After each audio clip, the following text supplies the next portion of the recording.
Hello दोस्तों। आज दूसरा वीडियो है। कल से जहाँ पढ़ाए थे उसके आगे से स्टार्ट करते हैं। चलिए दोस्तों स्टार्ट करते हैं। जन 1715 में जो है जनसंख्या जो थी 2.3 करोड़ थी और 1789 में जो है 2.8 करोड़ हो गई थी। परिणामतः अनाज उत्पादन की तुलना में उसकी काफ़ी तेज़ी से बढ़ी। अधिकांश लोगों के मुख्य खाद्य जो थी पाव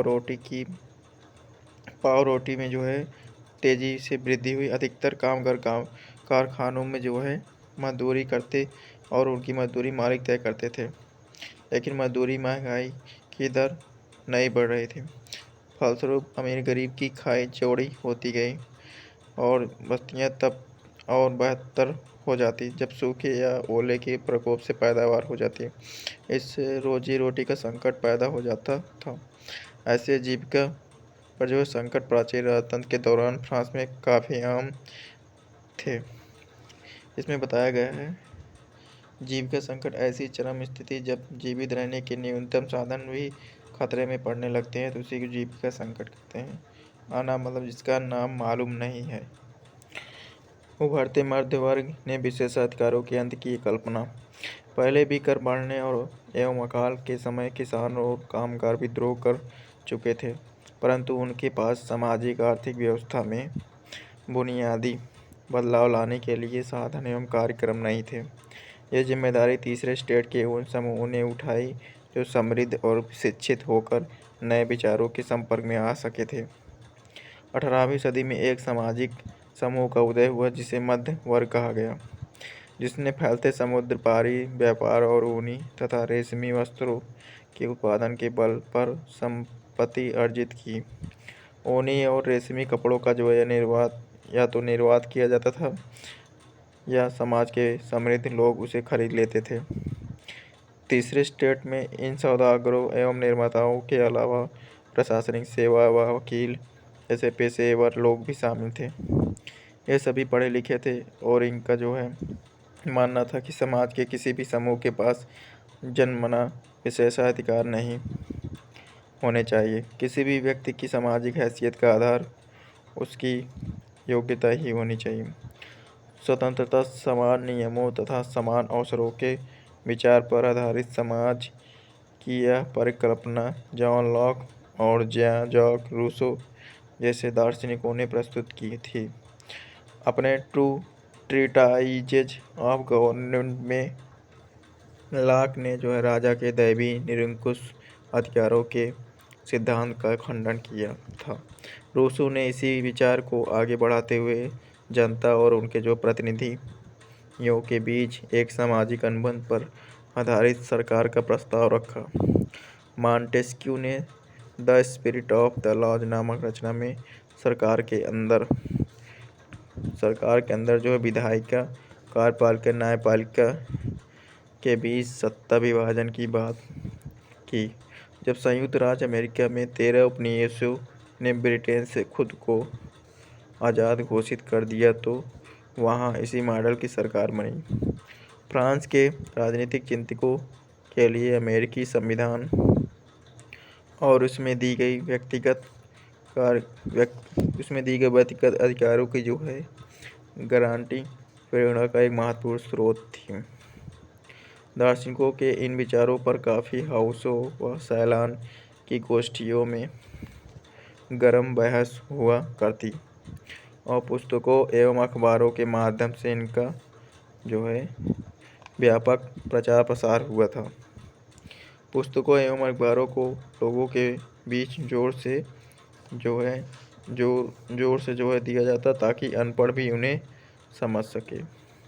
इसी समय जो लुई 16वां द्वारा बच्चों के खर्चों को पूरा करने के लिए फिर से एक जो है कर लगाए जाने की खबर जो है विशेषाधिकार वाली व्यवस्था के विरुद्ध गुस्सा बड़ा फूटा। लेसन 2 क्रांति की शुरुआत। पिछले भाग में आप देख चुके हैं कि इन कारणों से लुई 16वां ने कर बढ़ा दिए थे। क्या आप सोच सकते हैं कि उसने ऐसा क्यों किया होगा? प्राचीन राजतंत्र के तहत जो है फ्रांसीसी सम्राट अपनी मर्जी से कर नहीं लगा सकता था। इसके लिए उसे जो है स्टेट्स जनरल प्रतिनिधि सभा की बैठक बुलाकर नए करों के अपने प्रस्तावों पर मंजूरी लेनी पड़ती थी। स्टेटस जनरल एक राजनीतिक संस्था थी। इसमें 3 स्टेटस अपने अपने प्रतिनिधि भेजते थे, लेकिन सम्राट ही जो है निर्णय करता था कि इस संस्था की बैठक कब बुलाई जाए। इसकी अंतिम बैठक सन 1614 में जो है बुलाई गई थी। उसके बाद से अभी तक कभी नहीं बुलाई गई। फ्रांसीसी सम्राट लुईस 16वां ने 5 मई 1789 को नए करों के प्रस्ताव के अनुमोदन के लिए स्टेटस जनरल की बैठक बुलाई। प्रतिनिधियों की मेजबानी के लिए वर्साई के एक आलीशान भवन को सजाया गया। पहले और दूसरे स्टेट ने जो है इस बैठक में अपने 300 प्रतिनिधि भेजे, जो आमने सामने की कतारों में बिठाए गए। तीसरे स्टेट के जो 600 प्रतिनिधि उनके पीछे खड़े किए गए। तीसरे स्टेट का प्रतिनिधित्व इसके अपेक्षाकृत समृद्ध एवं शिक्षित वर्ग कर रहे थे।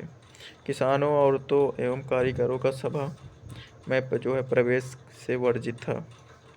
फिर भी लगभग 40,000 पत्रों के माध्यम से उनकी शिकायतों एवं मांगों की सूची बनाई गई, जिसे प्रतिनिधि अपने साथ लेकर आए थे। स्टेटस जनरल के नियमों के अनुसार प्रत्येक वर्ग को जो है एक ही मत देने का अधिकार था।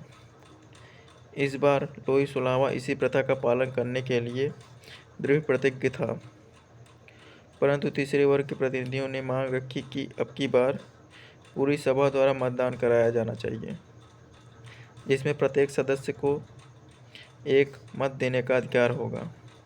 यह एक लोकतांत्रिक सिद्धांत था, जिसे मिसाल के तौर पर रूसो ने अपनी पुस्तक द सोशल कॉन्ट्रैक्ट में प्रस्तुत किया था। जब सम्राट ने इस प्रस्ताव को अस्वीकार कर दिया तो तीसरे स्टेट के जो प्रतिनिधि थे विरोध जताते हुए सभा से बाहर चले गए, और तीसरे स्टेट के जो प्रतिनिधि थे खुद को जो है संपूर्ण फ्रांसीसी राष्ट्र का प्रवक्ता मानते थे। और 20 जून को ये प्रतिनिधि वर्साई के इंडोर टेनिस कोर्ट में जमा हुए। उन्होंने अपने आप को नेशनल असेंबली घोषित कर दिया और शपथ ली कि जब तक सम्राट की शक्तियों को कम करने वाला एक संविधान तैयार नहीं किया जाएगा, तब तक असेंबली भंग नहीं होगी। उसका जो नेतृत्व कर रहा था वो मिराबियो और ओबेसिये ने किया था। मिराबियो का जन्म जो है कुलीन परिवार में हुआ था, लेकिन वह सामंती विशेषाधिकारों वाले समाज को खत्म करने की ज़रूरत से सहमत था। उसने एक पत्रिका निकाली और वर्साई में जुटी भीड़ की समझ जोरदार भाषण भी दिए। ओबेसिये मूलतः जो था वो पादरी था, और उसने तीसरा स्टेट क्या है शीर्षक में एक अत्यंत प्रभावशाली प्रचार पुस्तिका पैम्पलेट लिखी। चलिए दोस्तों, अब इसके आगे का वीडियो कल लाया जाएगा। थैंक यू दोस्तों।